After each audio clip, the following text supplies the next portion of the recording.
Bienvenue sur la chaîne MM Français et la série L'Islam est-il violent? Dans cette vidéo, nous vous proposons de continuer à mettre l'accent sur l'interprétation des versets spécifiques à la sourate At-Tawbah, tout en soulignant l'importance du contexte historique et textuel. Encore une fois, il est plus que nécessaire d'adopter une approche nuancée et éclairée pour comprendre ces passages.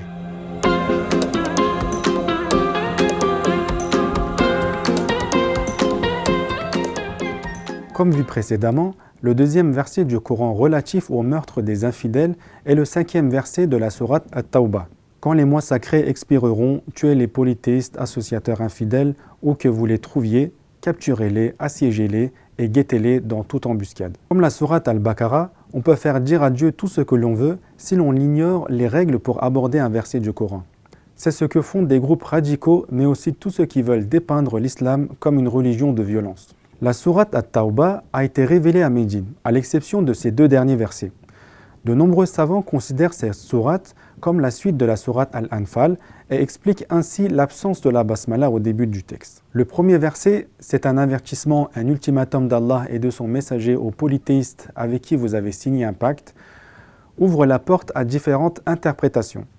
Le verset annonce la fin de l'accord, la rupture des relations diplomatiques avec ceux qui ont violé le pacte. Selon de nombreuses sources, le prophète ﷺ aurait envoyé un groupe de 300 pèlerins à la Mecque après la bataille de Tabouk.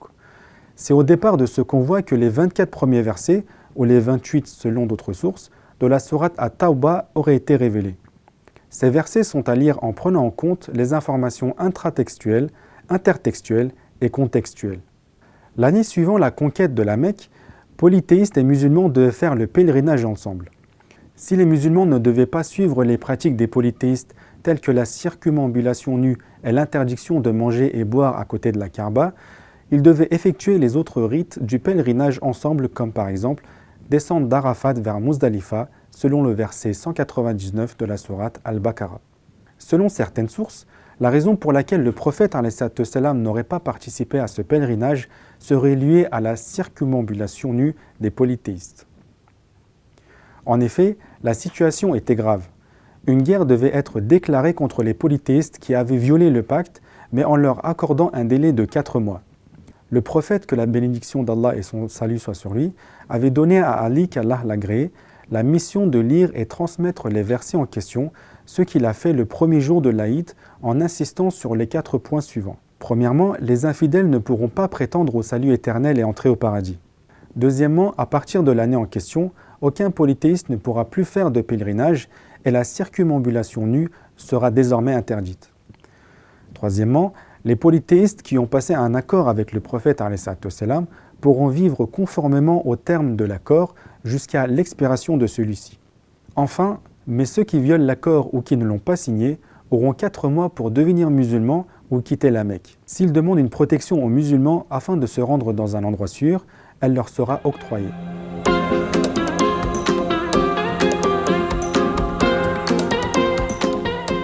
Le premier verset de la sourate At-Tawbah est clairement un avertissement, un ultimatum à destination des polythéistes. La question reste à savoir qui sont ces polythéistes. À bien examiner les traductions du Coran, elles ne précisent pas qu'il s'agit de ceux avec qui un accord a été conclu, mais qui l'ont ensuite rompu. En effet, le Coran s'adresse à un groupe particulier de polythéistes et l'oublier revient à faire dire à Dieu ce qu'il n'a pas dit. Les polythéistes en question sont bien ceux qui ont rompu le pacte. Le 4e verset épargne expressément les polythéistes qui continuent à le respecter. Les musulmans doivent respecter les termes de l'accord. Le rompre sans aucune raison signifie revenir sur une promesse faite, une attitude contraire à l'islam. Mais si l'autre partie ne se conforme pas à ses obligations, les musulmans ne peuvent continuer à respecter les leurs comme si de rien n'était. Ils doivent signifier à l'autre partie que l'accord est rompu, conformément au verset 58 de la sourate Al-Anfal. Si jamais tu crains une trahison de la part d'un peuple avec lequel tu as conclu un pacte, dénonce-le d'une façon franche et loyale, car Allah n'aime pas les traîtres. Le premier verset de la sourate At-Tawbah va dans le même sens. En effet, pensant que l'armée de Byzance vaincrait les musulmans à Tabouk, les polythéistes de la Mecque en avaient profité pour violer les termes de l'accord et comploter contre les musulmans.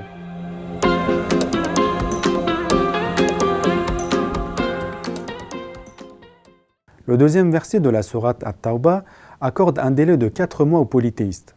En effet, les récents événements avaient abouti à rompre les relations vieilles de 22 ans avec les polythéistes mécois. Afin d'éviter que ceux-ci ne dénoncent pas une injustice, un délai de 4 mois leur avait été accordé. Le verset « Parcourez la terre durant 4 mois » ne signifie pas voyager, mais chercher une nouvelle terre où s'implanter. Si, au bout de ce délai, ils sont encore à la Mecque, ils déclarent par là la guerre aux musulmans. La suite du verset le montre. Vous ne pourrez échapper à la surveillance d'Allah, vous n'échapperez en aucune façon à son châtiment. En d'autres termes, Dieu leur dit que leur attitude sera jugée, seuls ceux qui en reviennent au terme de l'accord et qui s'adaptent au tissu socio-culturel de la société auront le droit de rester dans la ville. L'exégète El-Madad Hamdi Yazir donne dans ce verset une explication très claire. Ô polythéistes qui avez fait une alliance, ne pensez pas que vous serez lésés par une rupture soudaine et inopinée de votre accord. À compter d'aujourd'hui, vous disposez d'un délai de 4 mois. Durant cette période, vous êtes libre de vous préparer à votre guise, assuré contre des attaques telles que les meurtres ou la guerre. Durant cette période, vous êtes libre de vous préparer à votre guise, assuré contre les attaques telles que les meurtres ou la guerre. Après, nos relations seront complètement coupées et la situation de guerre commencera. Alors, pensez à votre propre sécurité et à la sécurité de vos biens. Prenez toutes sortes de mesures de précaution. Quant aux 4 mois en question, il ne s'agit pas de ceux sacrés, au nombre de 4 aussi, dans l'Arabie de l'époque. Le calcul se fait à partir du jour où cet ultimatum est lancé, soit le 10 du mois de Dhul Hijjah. Enfin, cet avertissement ne vaut que pour les Arabes polythéistes qui ont violé le pacte. Ceux qui respectent les conditions ou qui n'ont pas d'accord, mais ne sont pas hostiles aux musulmans, ne sont pas concernés par ce verset. Le 3e verset est traduit ainsi. En ce jour du grand pèlerinage, une proclamation est faite aux hommes de la part d'Allah et son messager. Allah et son messager désavouent les polythéistes qui ont rompu l'accord. Si vous vous repentez, ce sera mieux pour vous.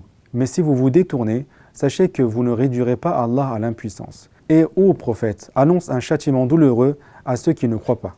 L'année de cette déclaration est celle où les polythéistes ont quitté la Kaaba et où le pèlerinage, selon les traditions de la Jahiliya, a été interdit. En d'autres termes, c'est le moment où le Tawhid, qui est le principal fondement de l'islam, domine désormais la Kaaba, nettoyée des idoles. Au cours des 22 années précédentes, les musulmans ont été persécutés et brimés de multiples façons par certains polythéistes mécois. La possibilité qui est donnée à ces derniers d'arrêter les attaques contre les musulmans ou de s'installer ailleurs montre à quel point les principes de miséricorde, d'amour et de justice sont inhérents à l'islam. En effet, rien n'empêchait les musulmans de se venger. Consenti un délai de 4 mois est à prendre comme un indicateur du respect des droits fondamentaux. Mais alors, qui sont les polythéistes exemptés de l'ultimatum? Dans le verset 4, il est clair que les destinataires de l'ultimatum ne sont pas tous les polythéistes de la Mecque, mais ceux qui ont rompu le pacte.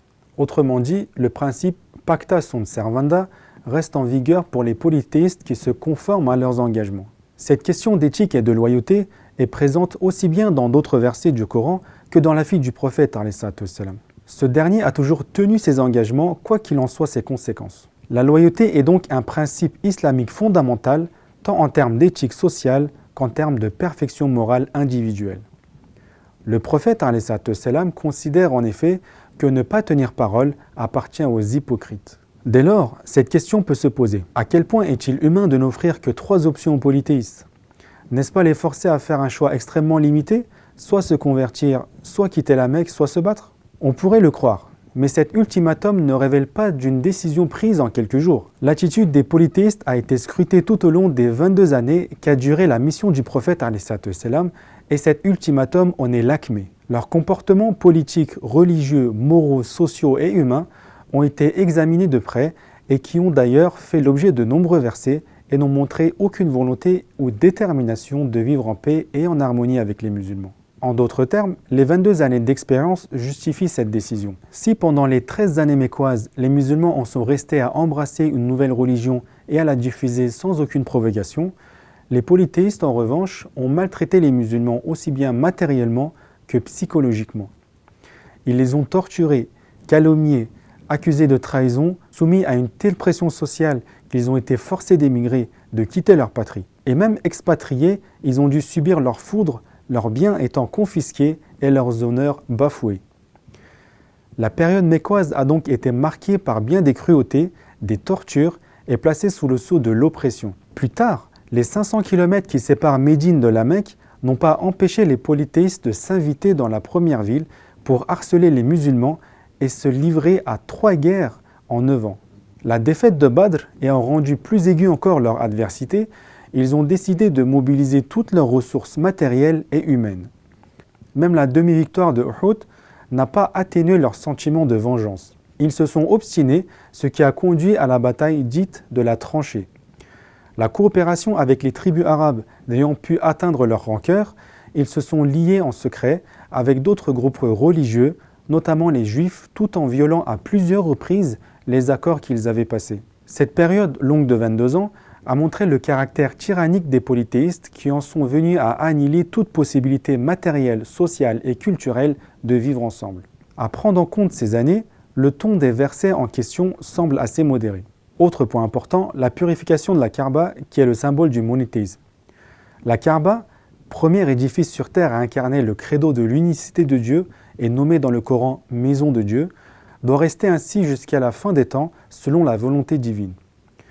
Il est donc de la responsabilité religieuse des croyants de purifier la maison d'Allah de tout ce qui est considéré comme l'associationnisme, en l'occurrence les idoles. Ainsi, à l'aune du contexte de l'époque, mais aussi au regard de la conception moderne des relations internationales, le fait d'offrir 3 issues, même d'apparence sévère, est aussi juste et équitable qu'approprié. De nombreux juristes musulmans, d'ailleurs, ont estimé que les musulmans pouvaient signer un traité de paix avec les polythéistes si ces derniers en faisaient la demande malgré les guerres et la violation des accords antérieurs, à la seule condition que ce nouveau traité soit favorable aux musulmans. Enfin, comme le 6e verset le montre, qu'Allah exige du prophète ﷺ qu'il accorde l'asile aux polythéistes qui en font la demande et qui les accompagne en lieu sûr est une preuve qui va dans le sens de cette interprétation.